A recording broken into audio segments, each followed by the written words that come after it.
Last episode, the Knights of Victoria succeeded in ridding South London of the spider plague that was unwittingly created by Antonia Black and commandeered by the creature known as Anansi.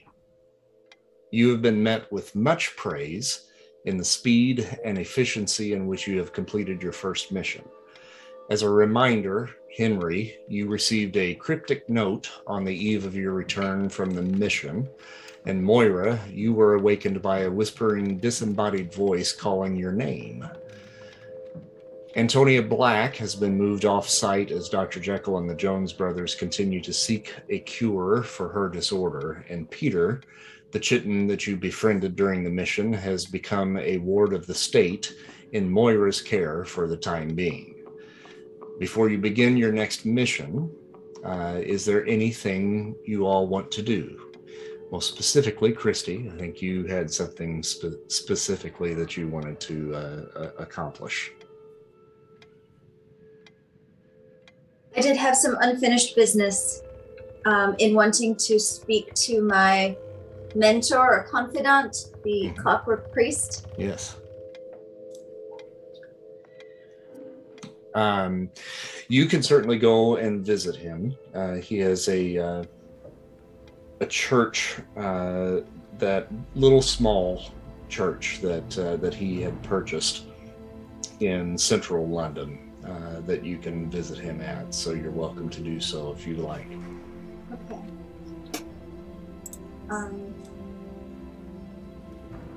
I will go. So I don't want to interrupt if anybody else has anything they need to do immediately.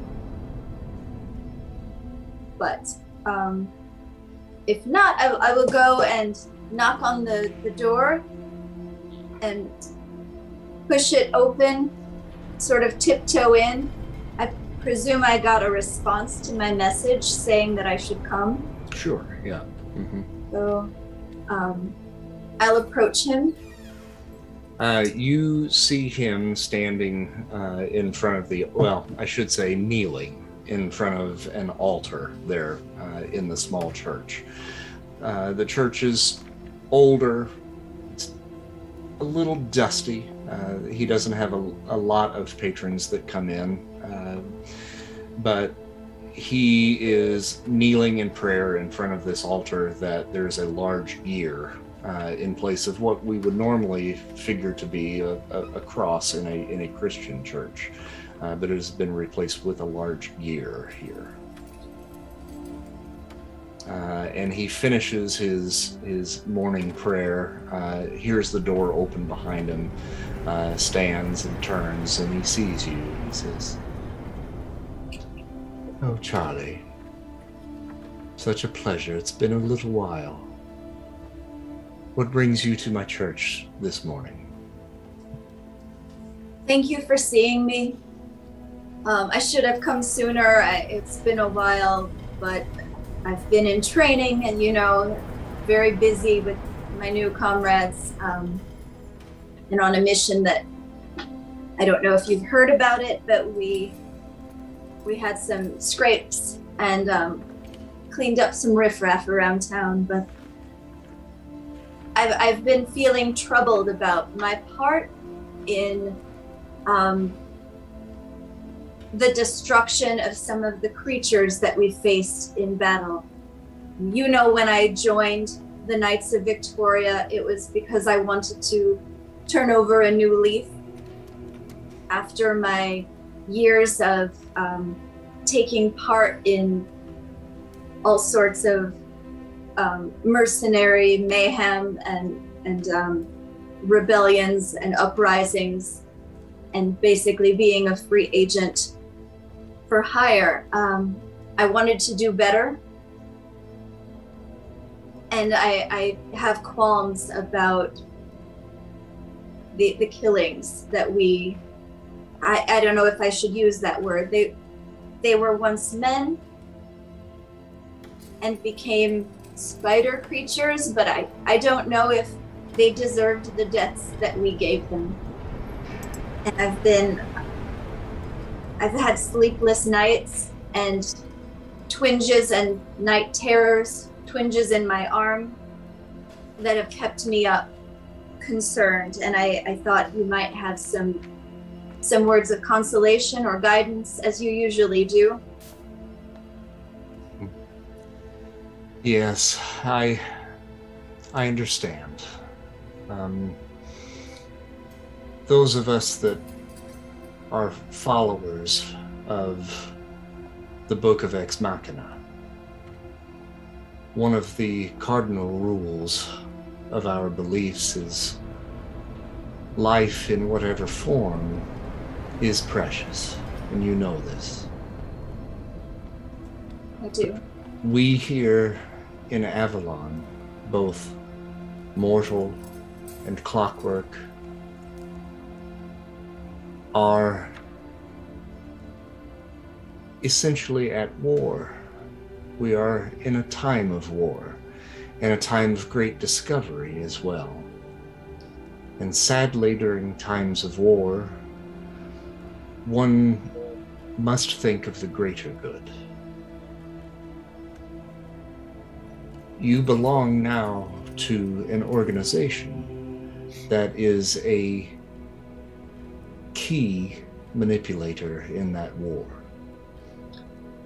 And it is for the betterment of Avalon, a country to which you have now pledged your allegiance. And as a soldier in that war, you must come to terms with the unfortunate side effects that must come along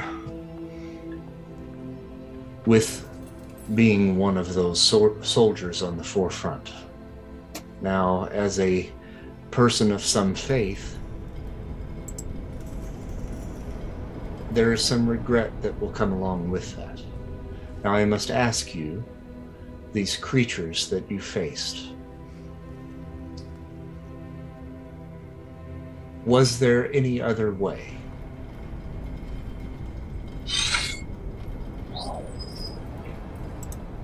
None that I know. What were these creatures, my dear?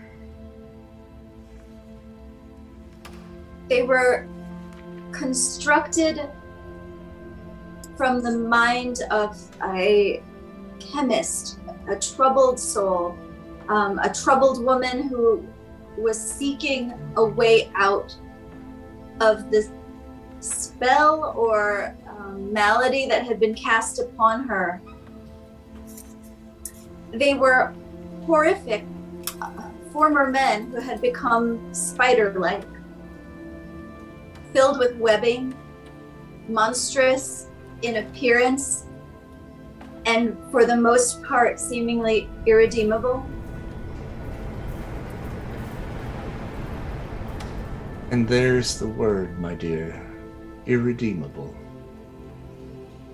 It is a sad fact that certain creatures that have been released in this great cataclysm, unfortunately, there is very little that we can do to remedy the situation or rehabilitate individuals such as that. And while it may not be entirely by choice, you now are in a position of making a decision as to whether or not an individual like that can be rehabilitated or mercifully relieved of the curse that is upon you.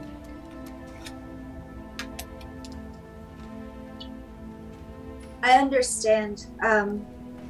And you understand too that I see you where others might go to a human priest, a fully fleshed priest, because I feel with my arm, you understand me.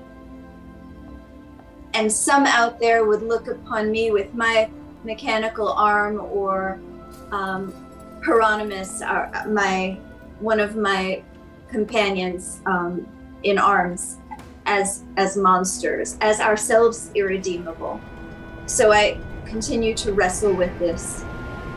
But thank you for Thank you for the words that you have shared. I'll try to take that to heart. Be conscious of all that you face. You, unfortunately, have been put into the position of being a judge. But judge fairly, and judge honestly, and judge based upon your morals. Follow your heart, my dear. You know deep down in your heart what is right. And listen. Listen to your heart in those moments of choice.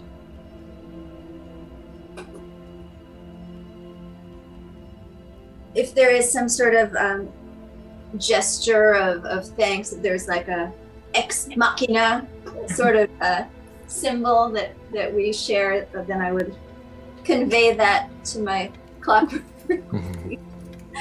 And I suppose take my leave. I know he's busy. It's always a pleasure to see you, my dear. You're welcome here anytime. Thank you, as always. And best wishes upon your travels, and I wish you safety. Thank you. Okay. Anybody else have anything they want to follow up on? I have a quick thing. During our time in between now and our last battle, I have time to go back to Scotland and pick up a couple of things. And I brought something back for everybody. Okay. I brought everyone a hagstone. Ooh. And these are for protection and to give you sights. You can look through and see spirits or the fae.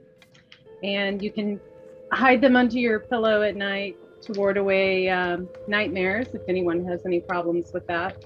So I have one for everybody. Can you type all of that out for me and send it to me, and then I can add that to everybody's character sheets? Okay. It's supposed to, I'll write it out. And then I have something for Peter as well as a protection talisman. And this is the sand from a Buddhist mandala that they created and then they destroy. And this is some of the sand, and it is for protection for Peter. So I'm going to give that to him to wear as well. Thank you, Miss Moira. You're welcome, Peter. And for this time being right now, he will be in training with the Knights of Victoria. Who did I say he was going to be kind of? John Merrick. He's going to be assisting John Merrick for a little while, but hopefully by the time you return from your next mission, he might be available to accompany you from time to time.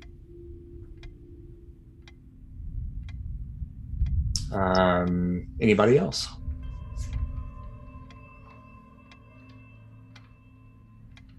I'm involved in a long game of chess with McNeeby.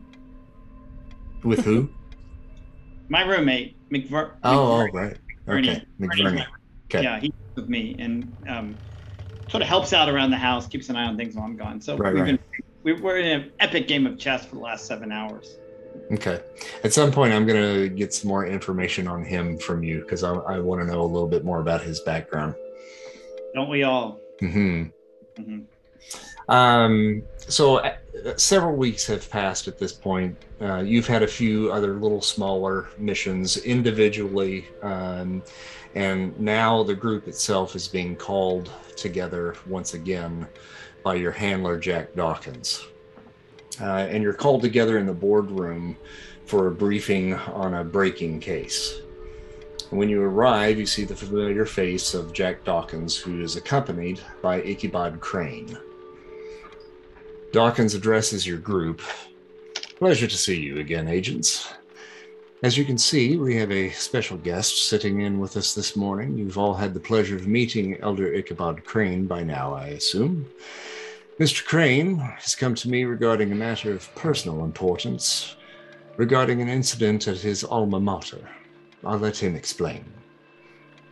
Ichabod, who is kind of rail thin and rather tall, addresses the group and says, "Thank you, Mr. Dawkins. I was contacted earlier this morning by an old friend of mine, the librarian at Oxford University, Mr. Theodore Fable. It seems there was an unfortunate and unexplainable death that occurred on campus last night. A freshman student, a female, fell from the second floor of her dormitory and met her untimely end on the main lawn of the Women's College. By all accounts, it seems as though the young woman was pushed through the window and fell to her death. Now, this would normally be a case that would be handled by local authorities if this were a simple cut and dry case of murder. However, it seems as though the cause of death was not from the impact. Upon close inspection, the victim's heart seems to have been violently removed from her person. My friend, Mr. Fable, is a former knight like yourselves, and as such has maintained a certain amount of privileges on campus. He assisted local authorities in their initial investigation and has commandeered the body to the on-site morgue located on campus at the medical building. Now, Mr. Dawkins and I have arranged for one of our drivers to take you to Oxford this morning. Once you arrive, I would ask that you visit with Theodore so that he can walk you to the scene of the incident and fill you in on his findings.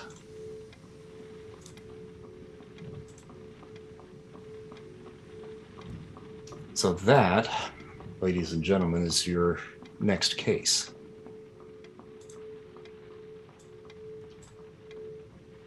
What would we like to do?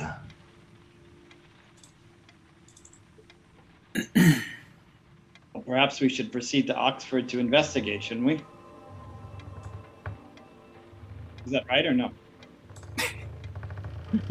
Seems like a pretty good idea, mate. I feel like we should go to Oxford. Was it Lady Margaret Hall?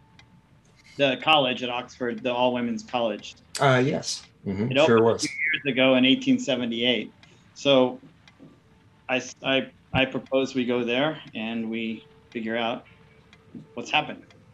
All right. Now, Ichabod did say that they've arranged a driver to take you, and normally that is anytime you guys need to exit the building, you usually head out the back of Parliament into the little alley that's behind there, and that's where your driver will meet you.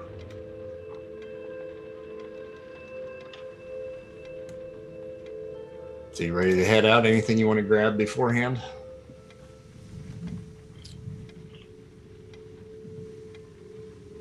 Nothing extraordinary yet, I don't think. Okay. So once you arrive to the back of Parliament, you're met by your assigned driver. He's a lean, gruff man who appears to have shaved his hair by choice. Makes him look a little bit more like a badass. He's in a finely tailored black suit and stands next to the carriage with his arms crossed. He greets you with a slight smirk and introduces himself. Afternoon, lads, ladies. Name's Frank. I'll be your driver today. Heading to Oxford, are we? Now, we've got about a 4-hour trip ahead of us. Hope you use the loo. Hop in and we'll get running. And it's a large carriage that they've provided you. It's plenty of room to fit all 5 of you.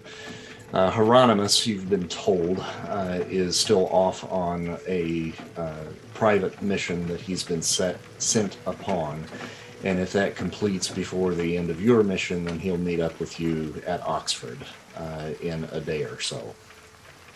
Leaving London, it's a brisk fall day, but you begin your journey with clear skies on the horizon. You settle in, and after some moments of awkward silence, someone breaks the air. So, I have a question for you. Who would like to earn a Benny? Ooh. Oh, Mike. Okay, that was the first hand I saw. So, Mike, we are going to... Let me see if I can figure this out. I'm going to give... Let's take you to the road to Oxford here. We're going to go to a new screen.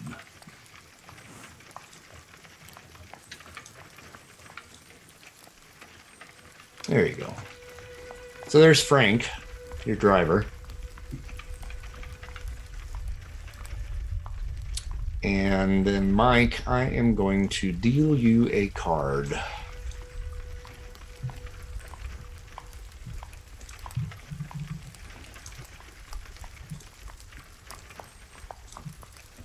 You got a 3 of hearts. And the 3 of hearts means that you have a story that you're going to share with the group.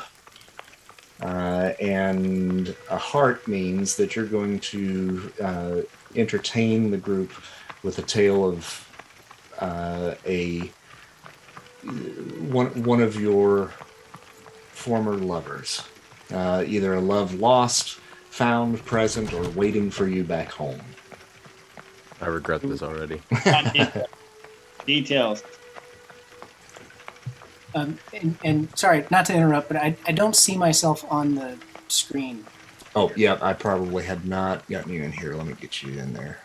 Sorry, this was all last minute there for you, Mike, because I didn't have your information there, so I got to get us caught up. Full responsibility.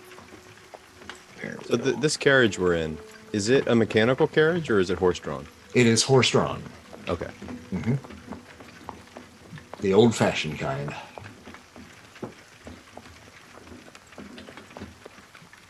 Shall I just begin? Yeah, you may begin when you're ready. It's a beautiful morning, don't you think? You know what? The smell of these horses, the sound of the carriage, the feel in the air, kind of reminds me of somebody. There's a girl I knew back down under when I was a lad. Did I ever tell you all about her? I don't think. No? Yeah, probably not. I don't talk about her much, but... Oh, she was something else. I'll have to tell you. I mean, this girl, she was the kind of person you'd meet and you wouldn't forget her. I'm trying to remember what her name was. I mean, you remember a lot about her, but her name wasn't really that important. I just called her Sheila. Which was actually kind of ironic, because I think her name was Sheila. Which made it pretty easy, too. So, y'all know, I don't read and I don't write. I never really had my learning. But I can read the bush, and I can track an animal. Well, this girl was incredibly smart. I mean, she'd gone to all kinds of school, and she had all kinds of fancy degrees, and knew lots of stuff about medicine, and I'm not talking about the slap a bit of mud on it and walk it off and you'll be all right, go on walkabout for a week or two. No, I mean, she knew how to actually heal you. Whether you had a broken arm or a broken heart. And you've always heard about the one that gets away, right? Well, she didn't just get away. She hopped into the sack of a mama kangaroo and took off, riding away like a joey. I went after her. See, we were romantic for a while. We went on walkabout together. Disappeared for about a month into the bush. It was just her and I. Wandering around. Finding little springs that we could swim in. Tracking animals together. Climbing rocks. And just enjoying nature. And each other. If you know what I mean. But one day, I took my big stupid foot and I put it in my big ugly mouth. I told her that, you know what? I could see that I could make her my woman one day, and she'd spend the rest of her life with me, and that'd be just fine by me. Never even thought about asking her if that's what she wanted. I guess she realized that, while I had something to offer, it wasn't what she was really wanting. I think she wanted a man with a little more smarts. Somebody who'd seen a little bit more of the world than just the, 50 kilometers around wherever it was they were born. And she told me that, unfortunately, our time together had come to an end. And I didn't really understand why. And she just left one night. We'd been out drinking, and I'll tell you what, this girl could drink. She could drink you under the table, on top of the table, on the side of the table, and leave you for dead. And she'd still go out and party. And then she'd get up in the morning, and she'd be reading a book. I'd never seen anything like it. So I went searching for her. And that's when I bumped into a couple of the Aboriginals. They were the blokes that lived there before we ever showed up. I asked them if they'd seen... Oh, you froze up a sec, Mike. Am I unfrozen? Now you're good. Oh, I have an unstable connection. One moment, please.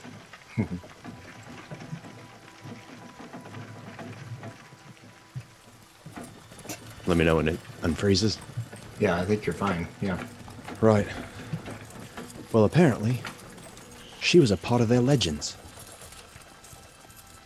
They knew who she was. They knew all about her. They said that she came to them in their dreams. That she was a vision on the horizon.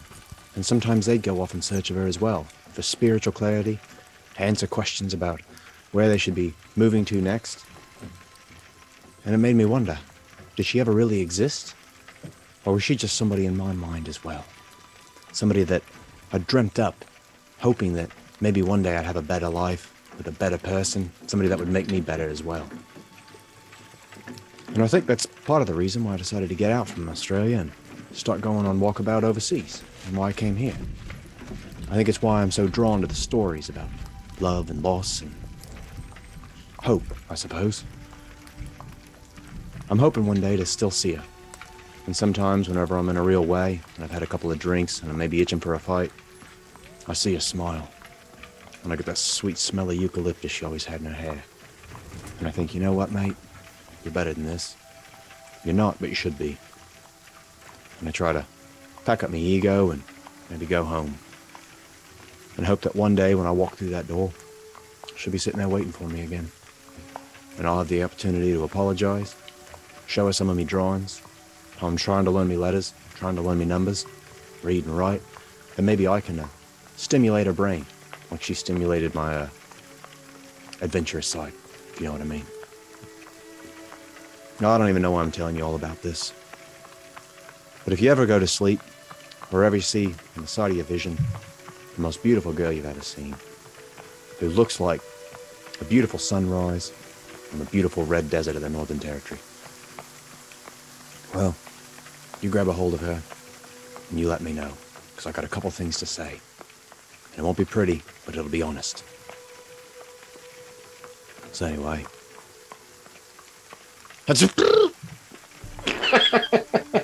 Sorry. Sorry about that. These are tight quarters. The windows open? They do. Oh my god, that was like brilliant. Jesus. It was like scripted. I don't know how you did that. Oh, it was just a sneeze, mate. Unfortunately, the other bit I could control. I got a bit of the old bubble guts. Everybody roll a notice for me, please. No.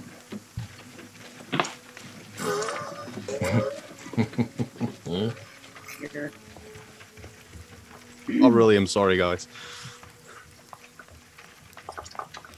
Yeah. Did I roll it? Oh, there.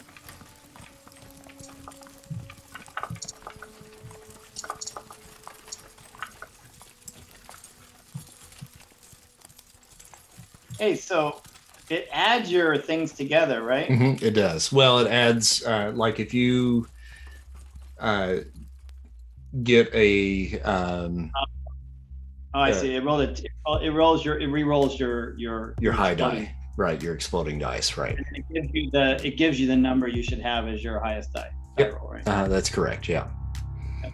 Got it. So how many of you got a 6 or above? I did. Okay. Might have, but I don't know where that would be. I'm sorry. Yeah, you did. Did I? Okay. Right, the carriage, as Bendigo is finishing his story, the carriage kind of begins to slow its pace just a little bit. And those of you that made the roll, you hear off in the distance just the cries of a woman in distress. And Frank shouts back at you, "We got a situation up here, mates. What do you want me to do?"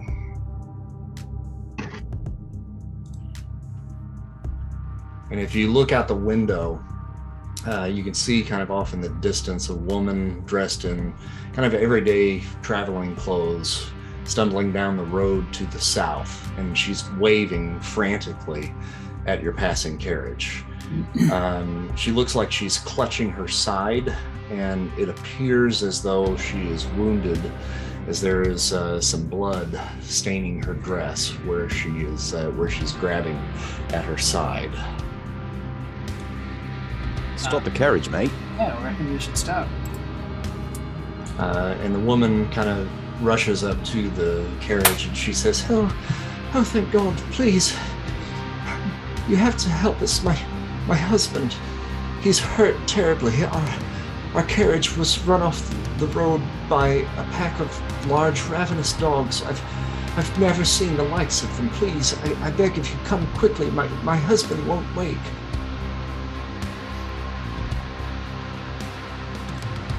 All right, let's go. I just open the door and get out. Yeah. I follow right behind. Okay. Frank kind of catches you guys as you're getting out, and he says, "Oh man, these poor souls were traveling down the wrong path. That road's been overgrown for some time. It's an old access road with lots of treacherous ground. Most folks from the area know to avoid it. Not safe for a carriage to be traveling, especially with wolves running around these parts. I know the area fairly well. You go on ahead, I'll circle back around the other side and meet you over there. We should be able to get the man to safety, but be on the lookout for wolves as you go." Will do. Thank you. Thank you, mate. The woman seems to be getting along okay. You can see, like I said, she's kind of grasping this wound on her side, but she's moving all right. She seems to have made it, pretty far little piece to catch you all just at the right moment. And she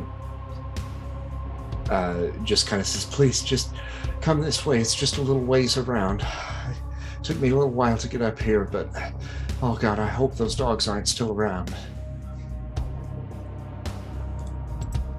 Can I look at her wound? I can look at her wound and see if I can. Sure. Yeah. Do you have you've got science skill or medicine skill or anything like that? Healing. Healing? Okay. Yeah, that's good. You can take a look. Mm-hmm. She has a kind of a gash. It's not real deep, but just deep enough to draw blood on her side. It's not bleeding profusely, but she's put enough pressure on it where it seems to have staunched the bleeding for now.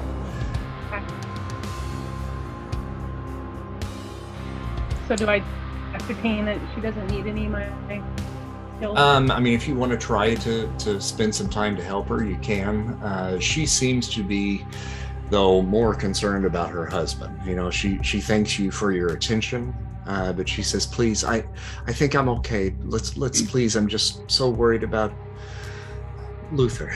He's in a bad way. I think he hit his head." And so you guys are coming down this long country path. I'm going to bring you to another map here.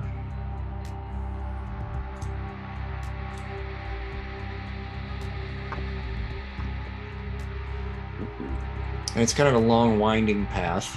And as you can see, the autumn leaves are flowing through the air as you come down here. This path is definitely rocky and rough and overgrown. If they had been traveling on a carriage, they should not have taken this path. by any stretch of the means. She leads you down the road about a mile, and as you round a corner of a large rock bluff, you can spot a carriage off in the distance. A pair of horses lay on the ground in front of it, unmoving. It appears as though it has run off the road from this distance. It looks like there's also a figure lying along the roadside as well, in front of the carriage. And if you haven't figured it out yet, you can use your wheel on your mouse to scroll in and out to look at the map. Really tiny. Mike, Deweese. Yeah. Do me a favor. Give me a faith roll real quick.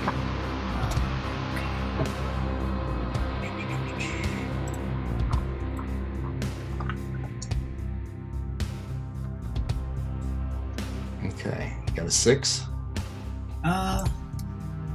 Yes, I guess I did. All right.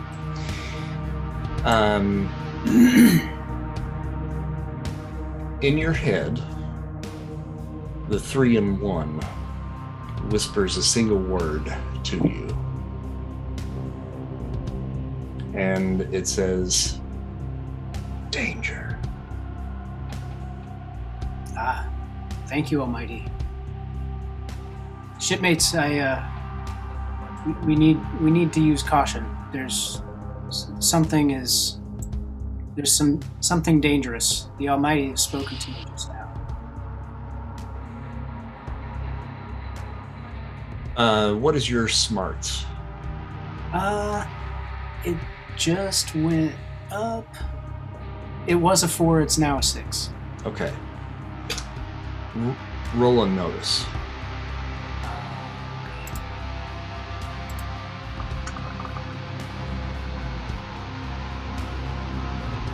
2 and a 1? Yeah.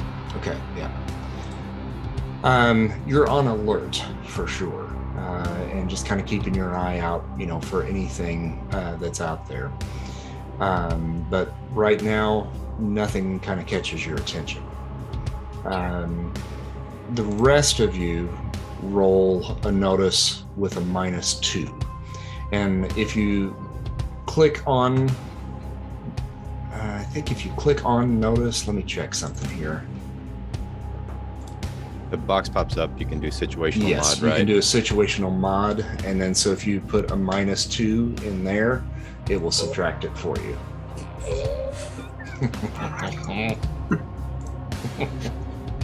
Still managed to roll an 8. Never gonna get old.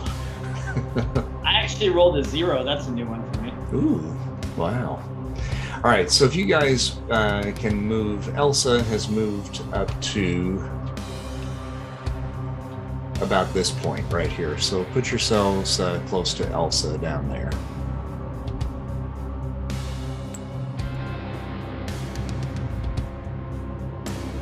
And on your rolls, did anybody else get a 6 or better?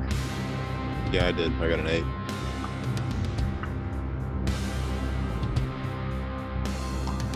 Oh yeah, 9.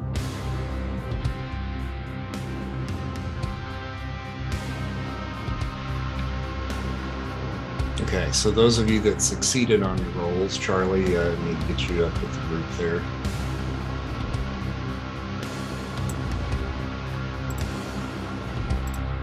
There you go. So those of you that succeeded, Charlie and Bendigo, right? Yep. Okay. Bendigo off to your right, so on the left of the screen. You see something kind of shift a little bit behind those boulders that are off to your right. And Charlie, in the shadow of the tree to your left, you also see movement over there as well. I unsheath my boomerang. Okay. Do you still proceed forward? I'd like to take a step towards the rocks to see what it is that moved. All right, go ahead and move over that way then. All right, so as you get around there, you see a figure hiding behind the rock. I say, look alert, friends. There's movement. And as you say that, you see a figure over here pop out behind the tree there as well. And as Elsa has been moving forward, you see her husband, who's been laying on the ground. He stands and gets up. And all three of these individuals are holding staffs. And I'll give you a little image of what these guys look like. 1 second here. From where I'm at, can I see that her husband stood up? Yes, you can. Well, from where you are, no. Yeah. Oh, okay. So this is the woman that you've been following. She's got big hands. She does. Yeah. She reminds me of Sheila. And then this is the manner in which the other men are dressed.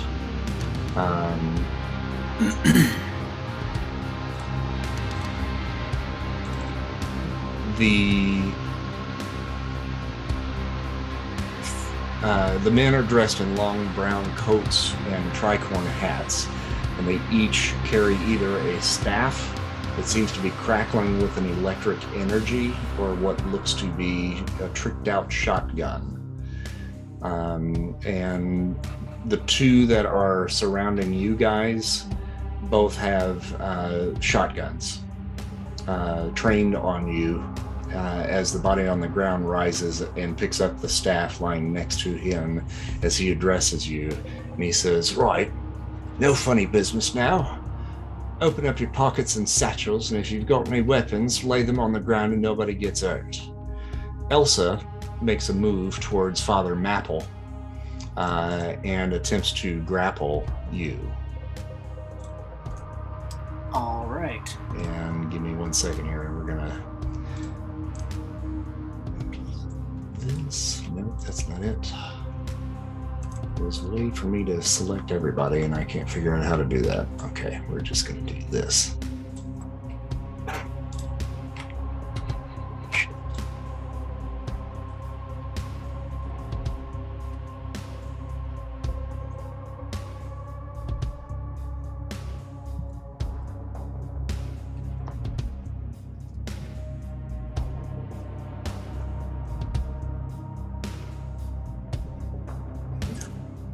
Activate that. Okay. Give me 1 second here. I'm trying to roll initiative for everybody. This is my first time doing it. Begin combat. There we go. Okay, now take this.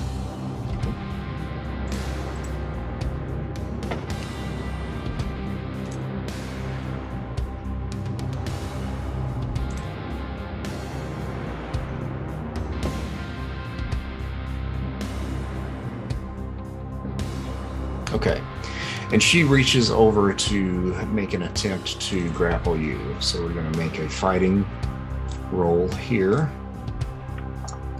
And she got a 1, so she did not succeed.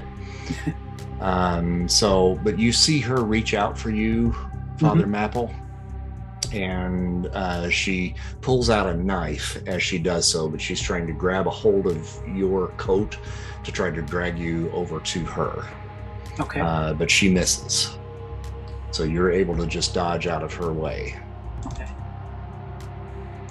All right, so at this point, Bendigo Jack has the first move. Boy, they was faking it. All right, so I got this guy. He's got a shotgun on me. Mm-hmm. All right, mate. Let's just calm down. We'll give you whatever you're looking for. But I'll tell you this, you start tussling with us, I reckon you're going to have a really bad day.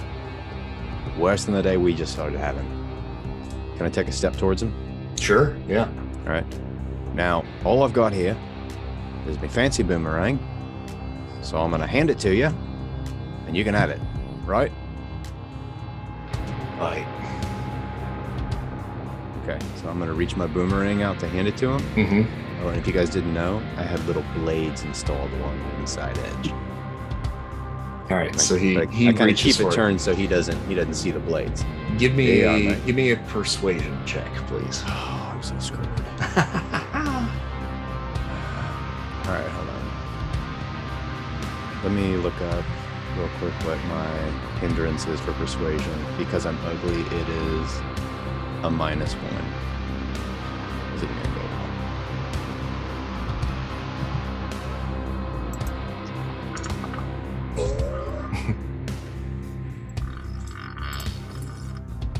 I can hear it echo in some ways. I rolled a 4. Okay, no, that's good. That's good. So he reaches out, he grabs hold of it. So now it's on to you as to what you want to do with that. So I've got a hold of it and he's got a hold of it? Yep. So he doesn't know there's a blade there. That's so correct. I'm going to just pull it as hard as I can and down and onto his hand and try and open that hand up. Okay. To basically incapacitate it. All right. Give me a fighting roll and target your Highwayman.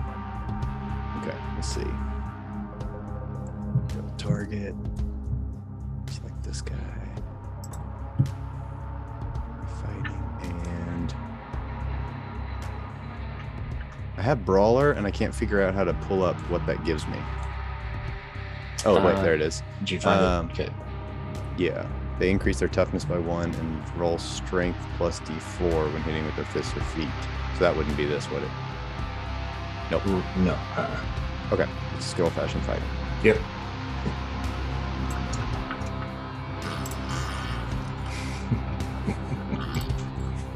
It doesn't get old. It will. Okay, I got a 7. Okay. And then now on your boomerang, pull that up and roll damage. You still have him targeted, right? Yes. Okay. I think so. Yep.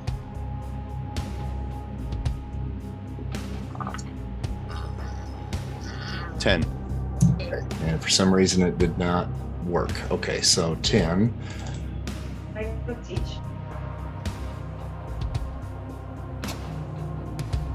Kurt's having to explain why his computer keeps doing Yeah, it. so that is a success and a raise. So you did 2 wounds to him.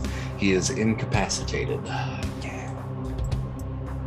I love me new boomerang.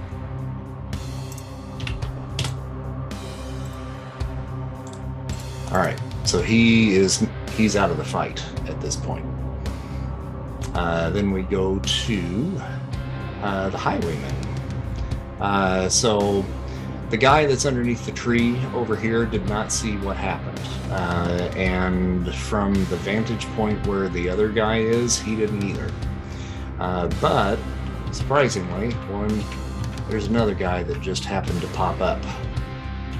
And he starts to move in, let's see here, to just behind the Highwayman here.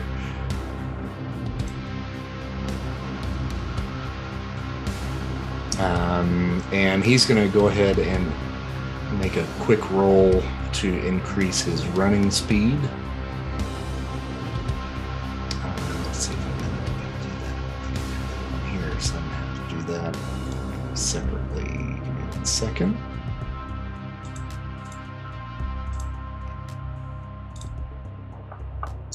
And that gives him 5 extra, so he's able to rush in. He's got the stick, and he's going to take a swing at you with that.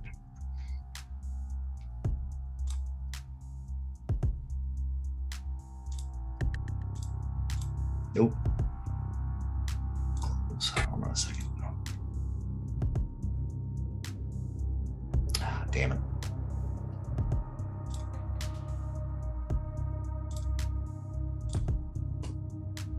Ooh, and he got a 6.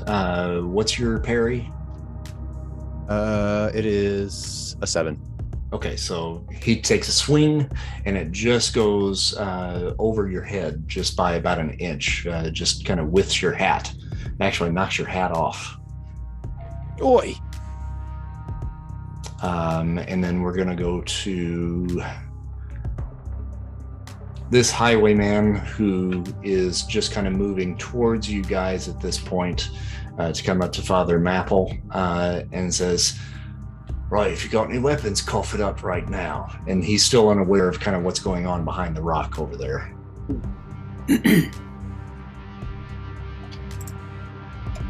And Henry, you're up. Oh, did we lose Henry? No, looks like we did. They said, gotta go. Oh no, they have a COVID situation in the family and he has to figure out school and work stuff Oh, tomorrow. crap. Oh, no. Okay. Oh no. All right, so we'll skip Henry and go to Lady Moira. Okay.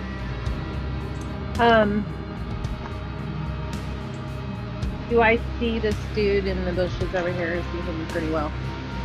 No, you can spot him now. Okay. I'm gonna pull out my fancy new spider bite daggers Mm. and. For those of you that were unaware, Dana fashioned a pair of daggers out of the pinchers of Ananse. Hey, fancy. That's badass. Poison. Alright. Is this like a big tree? Is it like a tiny bush? It's a larger tree, yes. Mm-hmm. Alright. I don't know how close I need to get, but I'm gonna just be prepared for him to attack, I guess. Yeah, you could move over there towards him. Okay. I don't. I'm climbing through the tree or not. Okay. I think I'm just gonna pull out my daggers. I'm gonna say, stand down and call off your men. Mm-hmm. Do you want to get right next to him so you can attack him, or are you staying far enough away where you're not in his reach? I would like to stay a little bit away. Okay. All right. So you won't be able to attack him where you are with those knives. Right. Okay. So you're going to then roll. You don't have intimidation, right? Nope, but I have pretty good persuasion. You can roll persuasion. That'll be okay. Let's try to do that. Okay. I did. That's what I got. Okay, so you got an 8. That definitely, he kind of takes a hesitant step back from you at this point, and he's kind of contemplating what it is that he needs to do here. And then we're going to go to Father Mapple. So this highwayman that's kind of in front of me, or just slightly to the side of me, he's just asked me for my weapon. Yes. And so I'll ignore that and really just kind of take the butt end of my harpoon and just try to like whap him with it. Okay. Target him. All right. And then go to your weapon in gear. And then click on that and then roll your attack, which is the fighting, I believe. Yeah, it says athletics here, but that's... Oh, athletics. Okay. Yeah, it should be fighting, yeah. Okay. And it was athletics. I wonder why. We might have to adjust that. But we'll use that because that was a pretty good little hit. So that's with a raise. So we'll click to roll damage. If you want to click that on the screen over there on the chat screen where it says Highwayman raise. Click that. Click that instead of the damage. Mm-hmm. Okay. And that's 2 wounds plus shaken. All right, so he is out. You got him. All right, so you hit him. It catches him right on his chin, and he just flips over backwards and lands with a splat. And he is out cold. Wicked bugger. And then we'll go to Elsa at this point. You just attacked her man.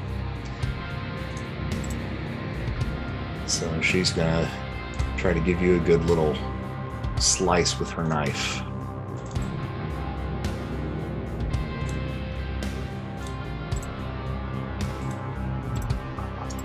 And got a 2 and missed.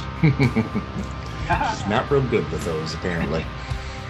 So again, she takes another swipe this time and misses you completely.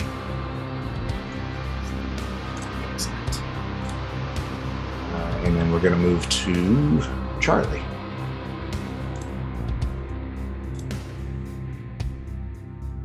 Okay. So I see the highwayman to my left in the tree. And I'm going to try to throw an exploding cannon in his direction. Okay. I should probably move out of the way, right? Yeah, you can't though. She, you've already made your move. I can push her head down with what she's very short and I'm very tall. Yep. So we're fine. And I can just push her head down and then you know, the thing I'm actually sending there, I'm trying to figure out what's the difference in your terminology between the weighted mini cannon and the mini lobbing grenade. Mm-hmm. Is the grenade exploding and the cannon is just a heavy ball? Yes. Okay. So I think I'm sending the grenade. Okay. Yeah, and that's a medium blast template, which is right there. So that's not going to hit Moira. She's just out of it. As long as you hit him. Yeah. A critical failure will mean that it will probably catch at least Moira.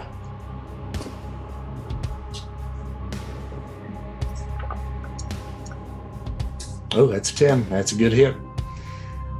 Now, make sure that you select the Highwayman. I thought I did. With the targeting. Yeah. Like targets. Okay. Oh, yeah, you did. Okay. For some reason, it just didn't register. I don't know why. Now, click on the same weapon and roll damage. I see what's happening. As soon as I click on myself to bring up my screen again, it's unclicking the guy, right? It shouldn't, but here, let me see if I can help you out. Okay, now it should work.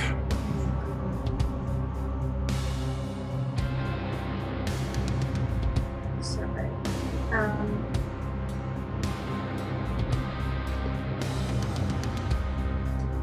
Oh shit. Holy shit. Oh my god. Wow.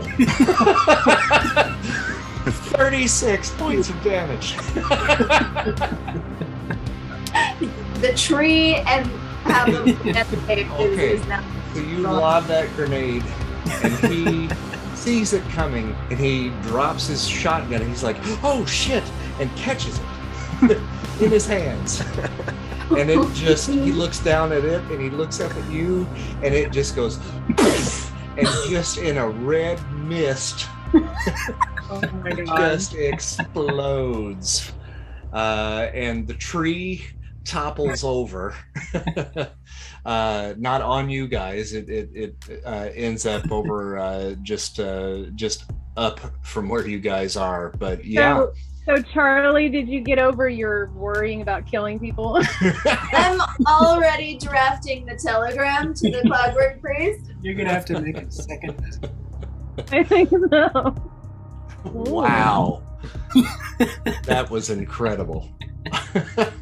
36 points of damage. Woo!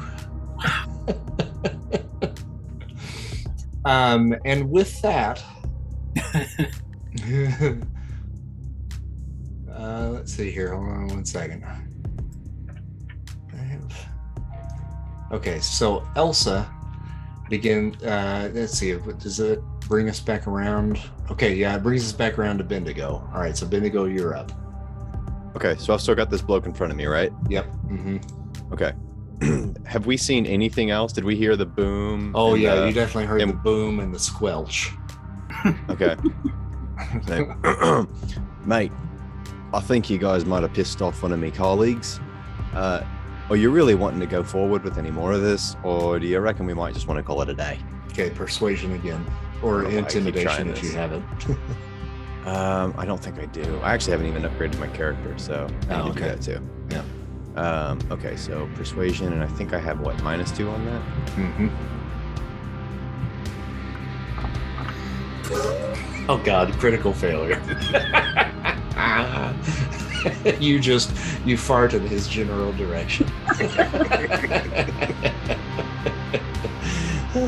I don't even think you get any of that out. It's just a wet fart. Say, mate. That explosion literally just scared the shit out of you. Okay, and then so Lady Moira. Back what to a waste of a turn. Okay. Well, I guess there's just the one guy left over by Bendigo that we know of, right? Mm-hmm. I don't see anybody else. That is correct. From your vantage point, you might see that Bendigo Jack is talking to someone over there, possibly. Okay. All right. I can just wait a minute. I can just walk over there, right? Yeah.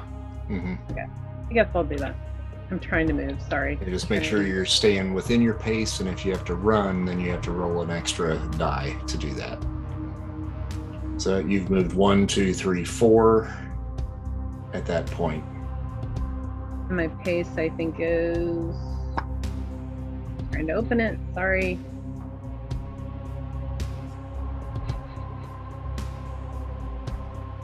Pace is 6. Mm-hmm.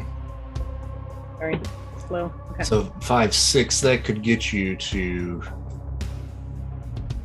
Whoops. Too far. 24. 5. 6. Okay, right? and then if you want to roll a d6, you can add to that. And I think on your sheet, you should see under pace, there's a 6 next to the 6 that's under your pace, and that's a roll running die. You can roll that, and then that'll give you extra spaces that you can move. So you move 3 more, which would actually get you 1. If you leap over that rock to 3, that would put you right where you need to be.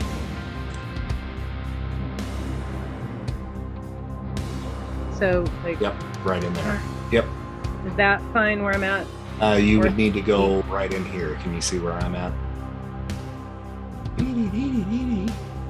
Ah, there you go.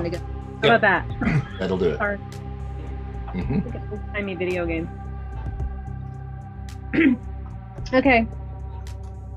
Bendigo, why don't you go take care of your problem? And I've got my weapons out. You just ran through that cloud. Probably needs to change his pants. I guess I'm just gonna... Can I move and... I can run, move, and attack all at once? Yes. Like, can I do all yeah, you can still attack, yeah. Now, it's at a -2 for the attack here. Because I ran. So I put a blast area there for Mike's fart. Right. I ran right into the middle right of it. in it, yeah. We were outside, it would have dissipated. I need to figure out for my advancement how to weaponize that. So we need to talk. Okay, so you're going to make an attack then? Yeah. With? I guess so. Well, I've got my spider bite. Okay. Daggers out. So go to select targets up in that upper left corner and target your Highwayman. I'm clicking on it. I don't know how to. So do I click on him? And you click on him, yeah. Looks like you got him selected. He's got the little arrows. Yep. And then now if you go to your sheet and then click on your daggers.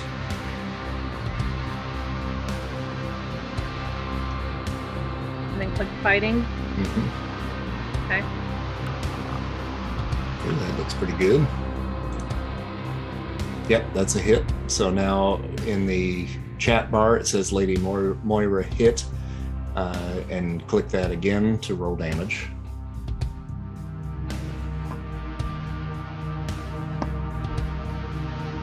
Sorry. Oh, I think you clicked back on yourself, so it's going to do damage to you. Jesus. Okay.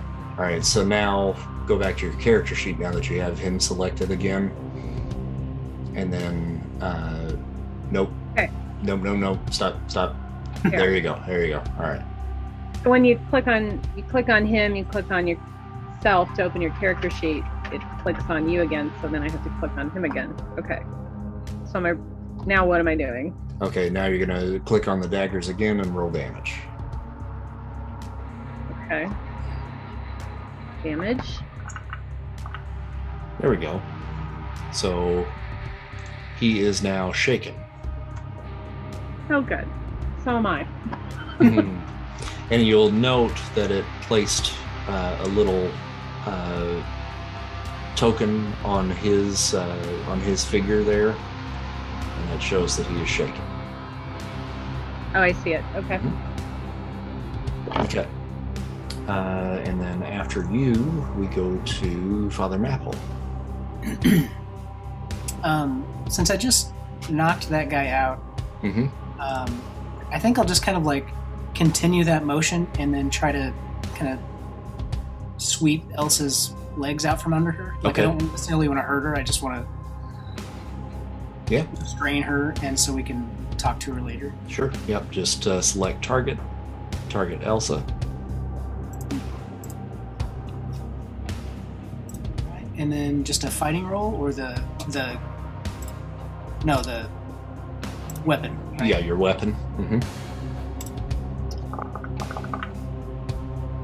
Yep, that looks like a winner there. Oh no, it's a miss on Elsa. Okay, yeah, because of her parry. Okay, yep. So you swing, and she just kind of hops up in the air, and she is next. So she is going to run the fuck away from you. But she's exiting out of your fighting range, so you get a free hit on her. So you can continue that around and make another swipe if you like, before she escapes from you. Okay, well, yeah, since she jumped over the last one, I think I'll just try to hit her, like, in the stomach or whatever. Sure.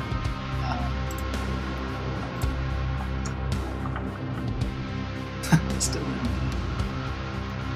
And so this would be considered a free attack. It's a single attack, unaltered by other edges or combat options.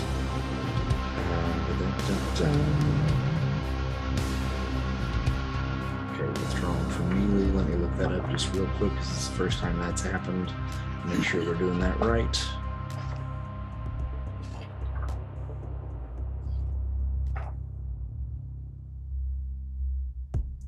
Yeah, there's no penalties to that. So what did you roll that time? A 3? Okay, so it was a miss too.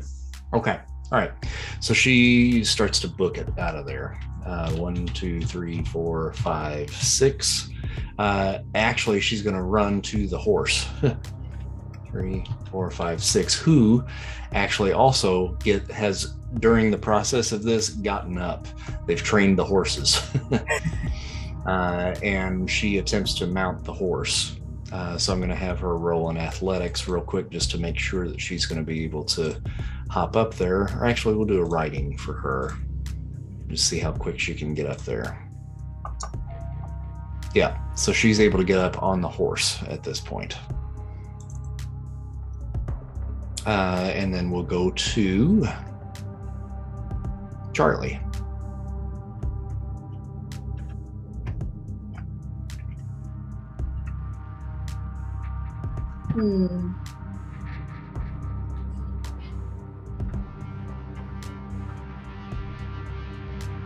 Well, I'm going to try to run to the horse and grab hold of it. Stop her from her escape. Okay. So that's a little bit beyond your pace. So if you pull up your character sheet and hit the running die, that'll give you a couple extra spaces. Just use. What'd you say, Mike? I said just use another grenade. Yeah, that worked out really well last time. It's a horse, man. A horse is a horse, of course. It's a criminal horse. Where is running? It's under pace. Okay. So you've got two things there, Charlie. You've got two sixes there, and then one that's in actually a full square. If you hit that, then that's your running die. So you get one extra. That'll get you close enough to the horse from where... Oh, did you hit it again? I think I double-clicked it. Okay, yeah, just a single click. So the first one you rolled was a 1, but all you needed was 7 to get there. So that'll put you right where you need to be to get at the horse. So if you see where I'm at right here, that'll put you right there. Okay. There you go. Okay. So I'm going to... is this horse bridled? I would assume it's got some gear on it because it was attached to a carriage. Yes, correct. So I'm going to grab the whatever is encumbering the horse, the bridle, the stuff, the straps, and I don't know, try to sweet talk it. Okay. If the animal handling is a thing or not. Oh, whoa. That's hindrances we need abilities. Horse persuasion is a skill I should have boosted before this game. Yeah, right. You just never know. You don't have riding. No. Okay, so yeah, persuasion would be fine. Okay. Yeah, I'm a city girl. Let's see. So I am targeting the horse. Did I target the horse? Yep. Okay.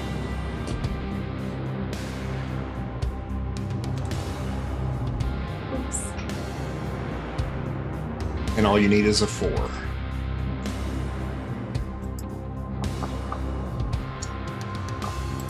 Holy crap.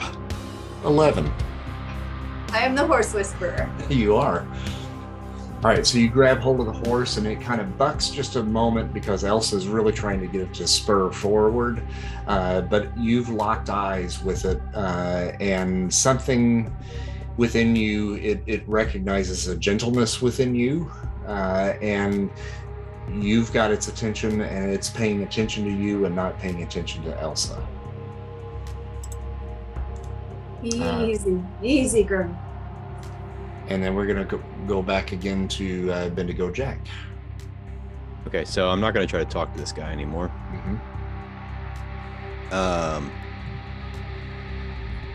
So he's shaking, right? He's shaking, right. Okay. I just want to try to knock him out. I just want to punch him. Okay. So that would be... just a regular fighting. Just regular old fighting. But I have Brawler. So that's going to give me... increases their toughness by +1 strength. I'm hitting with fists. Does that add anything? Let's see here.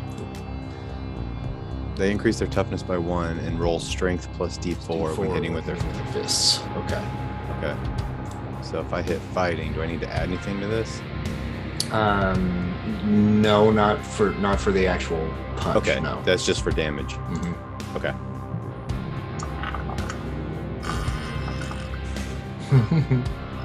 Okay. I forgot the target. That's all right. That's a definite hit. and now you'll roll damage. Okay. And is that where I add the D4? Yep. Okay. So fighting. So what do? It's a D10, so I hit that. Is your fighting? Yeah. Mm-hmm. Okay. And then I do a plus a D4. Mm-hmm. A critical failure. I got an 8, but it says critical failure because I rolled a 1. Okay, something didn't work out then. I have a Joker plus 2. Did I have a Joker card or something? Oh, yeah, you did. Yeah. Oh, okay. Oh, okay, I see. All right, so no, that's not a critical failure. Okay. You got a 5 plus 2, and then we're going to roll a d4 then on top of that. I'll roll that for you. Okay. So that was another 3. So cool. 5, 6, 7, 8, 9, 10. So that's a 10. Okay, so your plan was to just knock him out? Yeah, I just want to punch him in the face. I'm pretty embarrassed from the last time when I tried to persuade him to put his stuff down, so.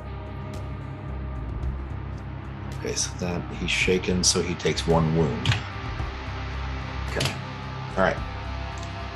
So he's got 1 wound. He's still shaken, not completely out yet. And then we'll go to Moira. Okay. Guess I'm gonna.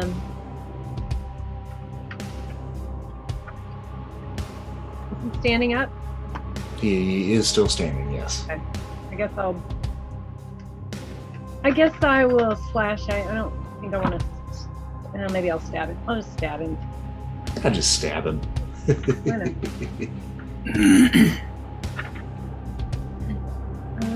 Okay, so target. Did I target that right? I think I did. Fighting. Rolling. Oh. Ooh. No good there. That's a miss. Okay. Father Mapple. I make my way down. Oops. Make my way down. Let's see. 1, 2, 3, 4, 5, 6. Next to Elsa, since I missed her twice. And, really just tried to do the same thing. Except I'll just, rather than use the harpoon, I'll just try to grab her shoulders and like restrain her that way. Okay, and now she is up on the horse, so that she's would on the be horse. Yeah, that would be pulling her down off the horse. But you could do that. I will do that. Yeah. Would that just be fighting? Yep. Mm-hmm.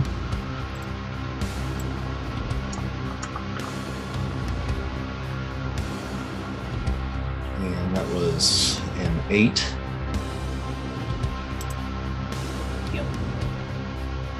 And her parry is a 6. So yeah, you got her. You're able to pull her down off the horse. Okay, and I just kind of, I'm not trying to knock her out or anything, but I kind of like slam her down to the ground. Sure. Yep, you get her down on the ground. And then we're going to the Highwayman. We're going to see if he can get unshaken. We're going to roll for that.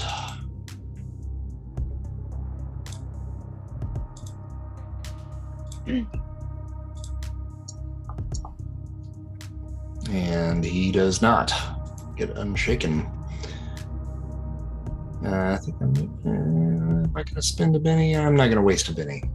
So he remains shaken for the time being. Elsa, it's her turn. So she's going to try to escape from you.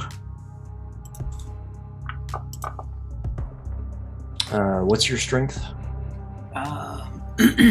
Is 8, isn't it? I think so. Okay, yeah, no, you've got a good hold on her. And Charlie.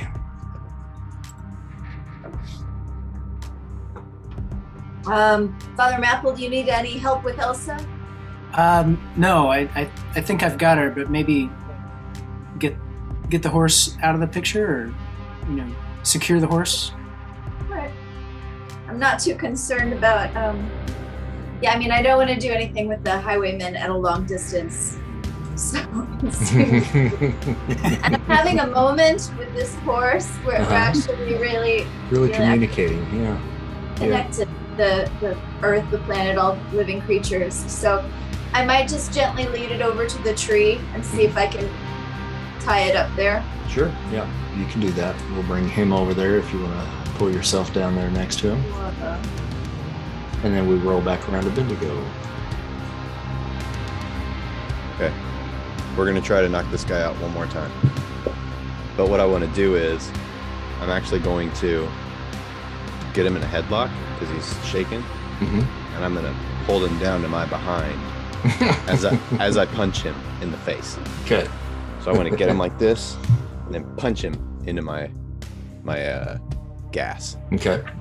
So I guess that's a fighting? Yep, that's fighting. All right, let's do this. You got him selected? Oh, no. That's do you want me to select him real quick? No, it's all right. Okay. He's not going to be able to do much, so yeah. Okay, so you've got him. Now you'll roll damage. Okay. Fighting. And then for this side, because it's Brawler, I do a plus D4. Yep.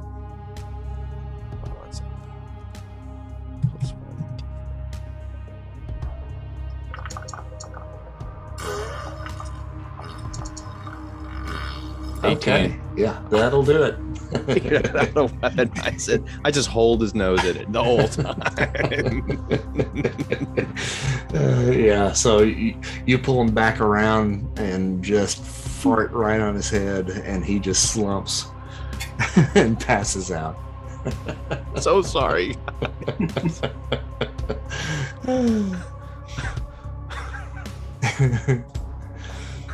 All right, so Moira, then that would come back to you. She's gonna run away. Okay, run away. I think I started running away when I realized what he was doing. Run away. I don't know how to drag myself. How do you drag your character on the map? And Elsa realizes at this point that she is hopelessly outnumbered, and so she says, "Enough. I give."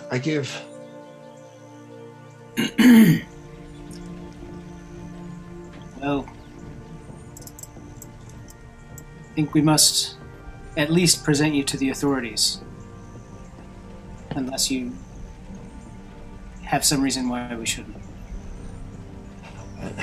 Well, obviously, there's not much I can do, but if you let me go, I could.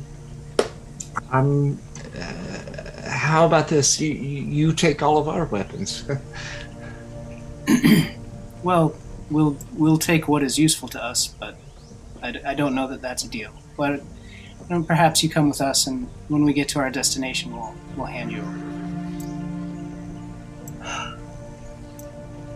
She really doesn't have any choice in the matter at this point. So, unwillingly, she succumbs to your wishes. Yes. Do you? Oh, sorry. No, go ahead. I was going to ask if there's anything that I would be able to know through my streetwise edge about whether whether they are part of a larger gang that we should be aware of, or if they're just randos on the highway. Yeah, roll a streetwise.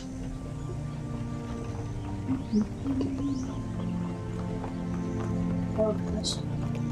Okay.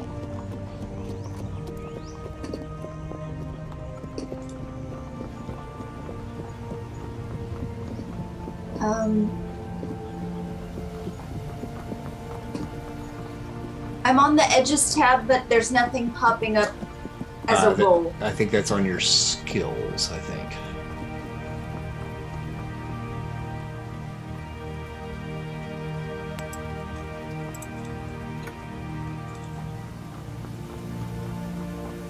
Or is it?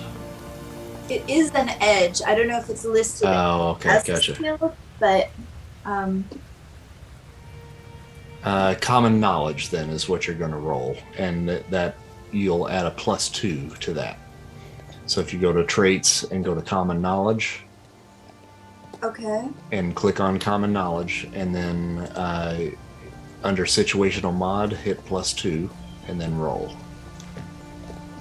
Do I have to type +2? Mm-hmm. Yep. Ooh. Okay. Oh my God, you're rolling crazy tonight.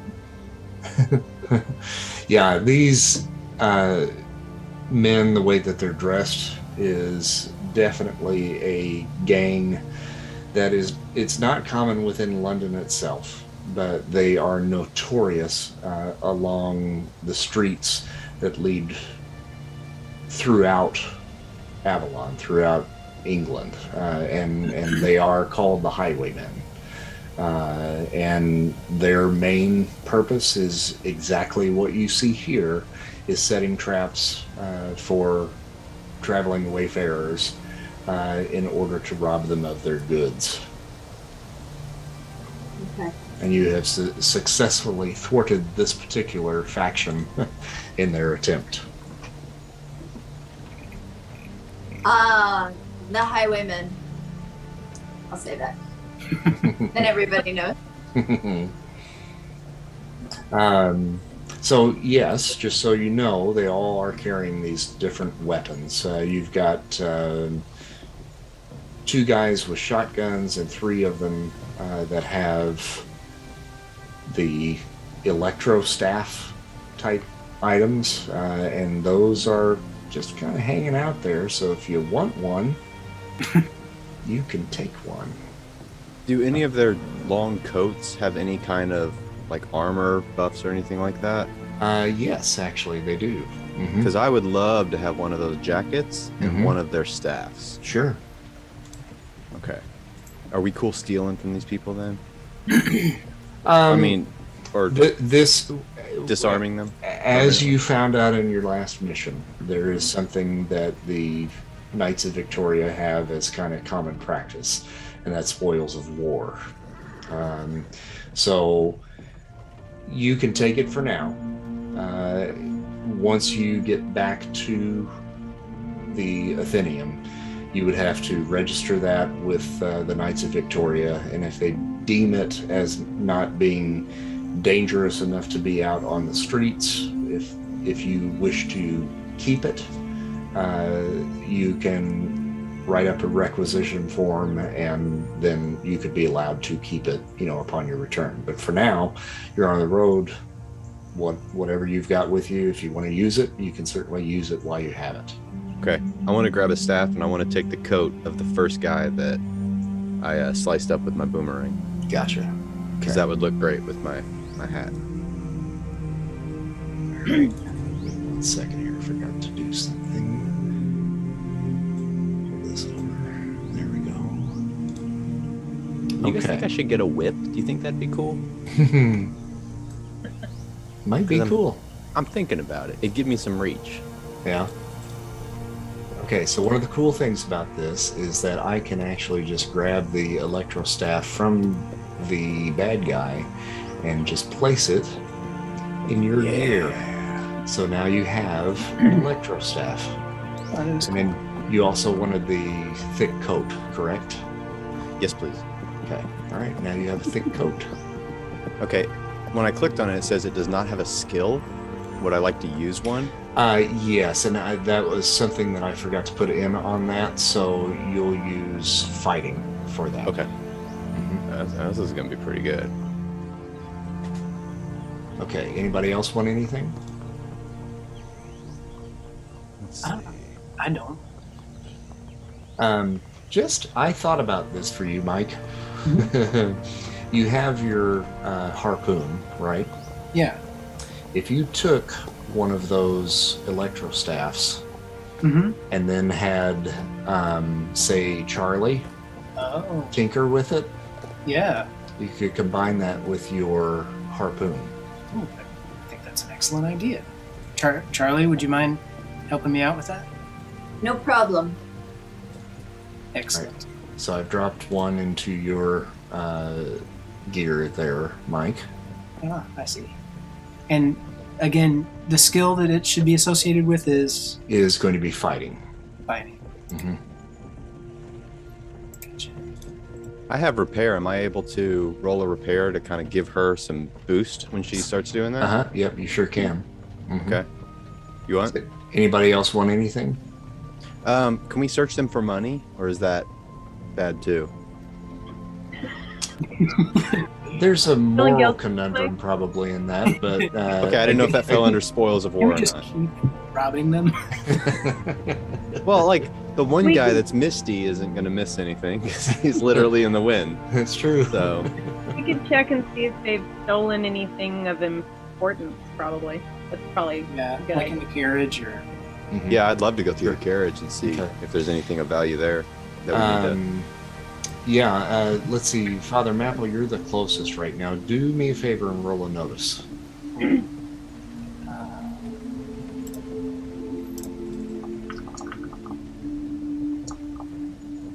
Oh yeah, I'm noticing. Oh yeah.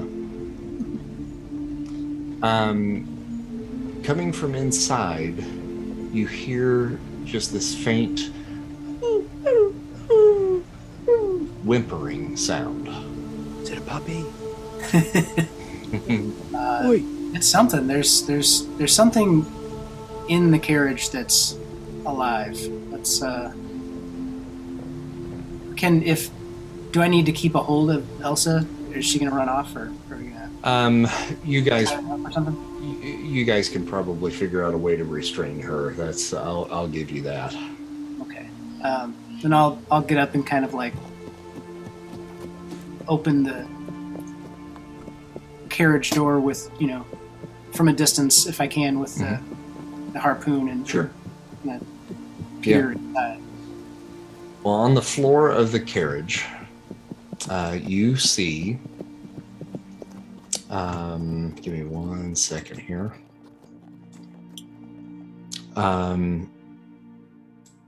You see a dog with bright red fur, like crimson red fur, and he's bound by a chain.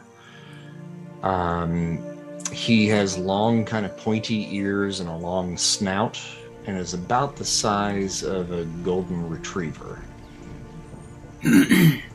Oh, Oi. I've never seen such a thing. And he looks up at you with these just sad, weepy little eyes. No. Hey, mate. Give You me look like a... little scratch between the ears. Alrighty. And then I'll show you what he looks like. Does he look like a giant fox? Feeling it also. Oh, I'll think I'm in love. He's got little stripes on his fur. And Mike, as you're moving over towards him, he kind of starts to wag his tail just a little bit, but he's a little emaciated. Yeah, I'll just kind of like pet him and check him out and love on him a little bit. Yeah, he kind of perks up at your touch, for sure, and kind of tries to reach up and lick your face a little bit, but the chain, unfortunately, is kind of holding him down pretty tight. Is the chain just wrapped around something? Is it something we can loosen? You could certainly try. I would like to try that. Okay. There is a padlock that is attached to the collar.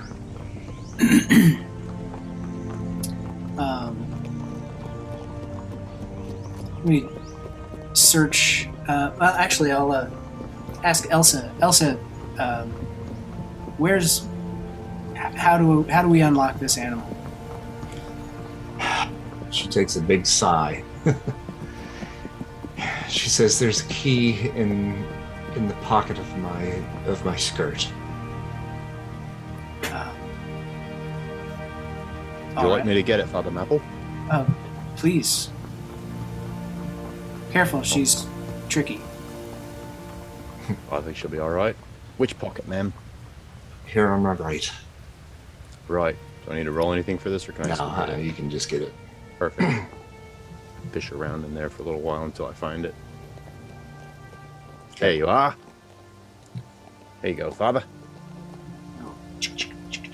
All right, so you put the key in the lock and turn it, and as you do, the thing glows, the lock glows blue, and it makes that little kind of sound. It's not electrical, but it's kind of hard to tell exactly what that was. But as soon as it does, it unlocks, and the dog leaps forward at you with these big paws and almost pushes you to the ground, and then just starts just licking your face and just breathing heavily. Just he's really excited. And Mike, you were pretty close to him, right? The dog looks over at you and just disappears. And then all of a sudden, he's on top of you and pushes you to the ground. He teleports about 10 feet over and has got you now and is just licking you furiously. Boy, mate. Oh, this is beautiful. I love you too, you big goober. Dana, once you see that happen, I need for you to roll. Do you have a cult? I think so. Am I looking at edges or? Should be skills. Arcane background. Arcane background. Yeah. Arcane background. I thought you had a cult. Does anybody have a cult? Nope. Or I don't. No. Okay. I have.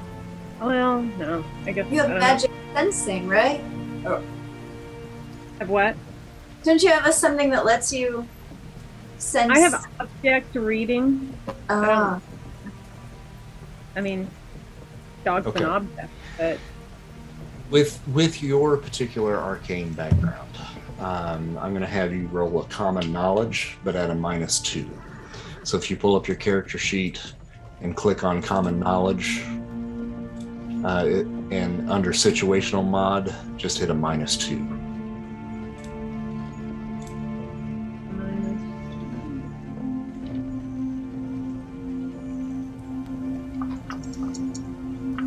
Ooh, that's good. What was your total there? 6? Okay, that's good, yeah. So, with your knowledge of Celtic lore,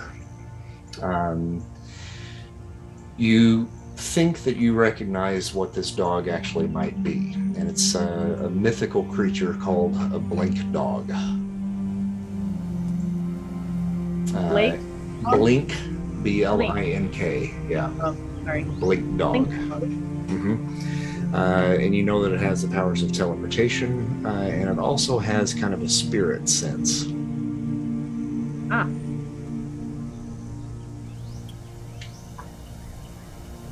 So I'm going to walk over to it, wherever it is. Is it on Bendigo over here? Yeah, it's on Bendigo. Yeah, he's a good boy. Yeah, you're a good boy, aren't you? Oh, you got stinky breath. Oh, I think you're hungry, aren't you, mate? Yeah, we're going to have to get you something yummy to eat, aren't we? Oh, you just go. I try to lick the dog back. Guys, this is a very, very special creature. I think we need to take it back to base. If it'll come with us. We might need to bring Kane. Yeah, he gets up off of Mike and then teleports over to you, Dana, and jumps up on your shoulders in an attempt to try to lick you as well. This is, just by his actions, he seems like a puppy. He's not very old. He's full of energy and vinegar, and is just happy to, number one, be free, and actually kind of experience nice people for a change. Can I roll a survival and try and scrounge up some food around here to give him? Sure. Okay. None of my rolling's working right now for some reason. Let me try this again. Let me close my thing now. Because you said he looks kind of emaciated, right? Yes, he does. Yeah. Okay. There we go.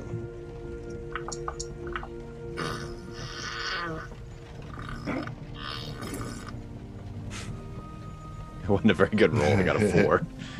All right. Well, with that, oh, actually, that's with your Joker. I need to take us out of the battle sequence, but we can subtract that too.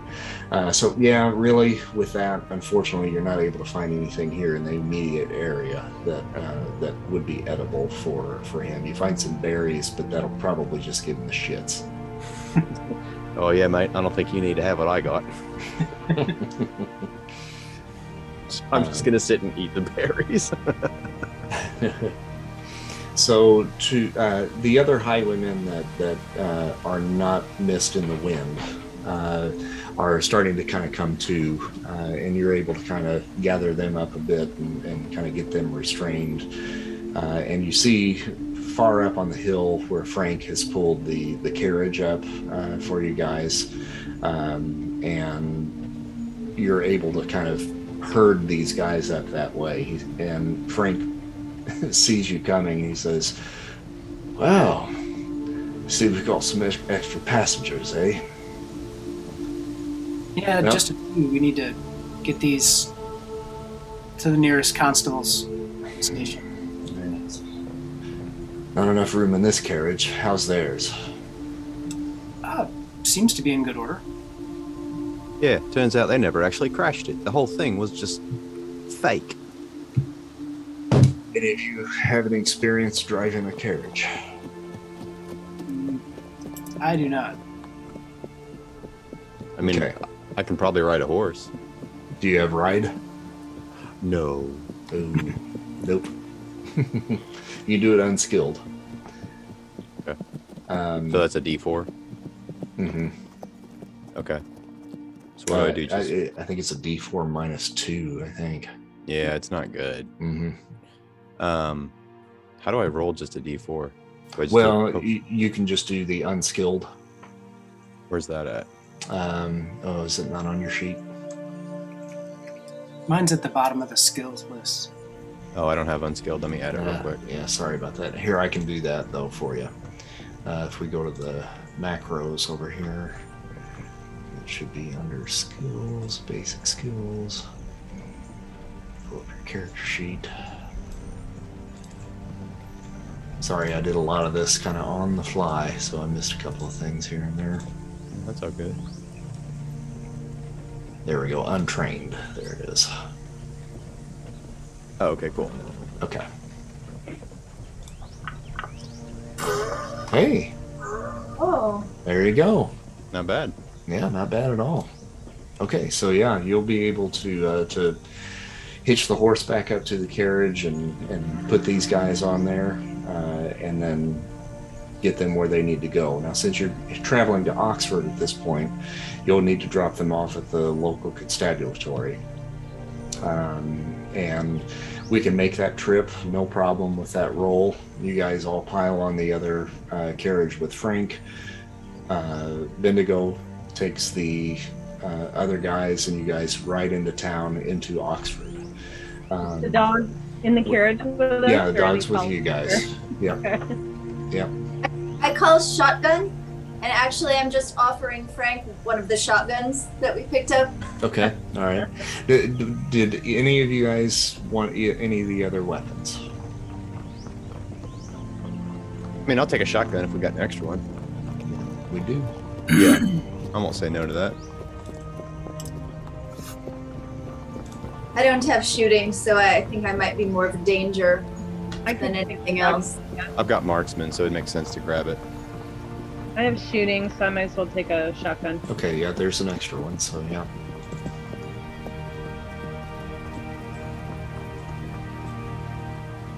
Okay, you guys should both have those now. Okay, cool. Energized plasma shotgun. Mm-hmm. Nice. Yeah, they didn't even get around to those off. Shooting +2. Damage. Oh, nice. Okay. Oh, that's because I have shooting. So this is so cool. So you guys are able to make it into town, and then I'll just kind of get you there, and then we can call an end to tonight's little adventure, and then pick up the next time. So you guys arrive in Oxford about 4 o'clock in the afternoon. Most of the classes are letting out around this time, and the streets are filled with students heading back to their dorms after a long day at school. The vast majority of the students are male, but in recent years the female population has increased once the doors to the school were open to the fairer sex. The students are easily recognizable. The men are dressed in navy blue sport coats and gray slacks, and the ladies wear ankle-length gray skirts with a white blouse and a navy blue vest. They all have patches on their jackets and vests, denoting their school of study within Oxford. Occasionally you'll spot a professor here or there who wear the traditional black robes and an old-fashioned powdered wig, toting stacks of books and papers. The library is centrally located on campus, and Frank will drop you off in front of the building. There you go, chums. I'll run on up ahead to the Burlington house where we'll be staying. Rooms will be set by the time you get there. Just up around the corner, you can't miss it. There's a walkway bridge that connects the 2 buildings above the street. Nice place. I'll see you this evening. I'll be at the bar. And you are standing in front of the main Oxford library, which is called the Bodlean Library, and it's the main research library and legal depository. It houses over 3 million printed items accessible to both students and to the public, and is one of the oldest libraries in Europe. It's a large building that looms over the area with traditional English Gothic architectural style, and the 2 large doors are 2 large arched doors of the main entrance have the emblems of each of Oxford's individual colleges embedded into them. And so now, standing at the gates of the Bodlean Library, that's where we'll call an end to tonight's little adventure.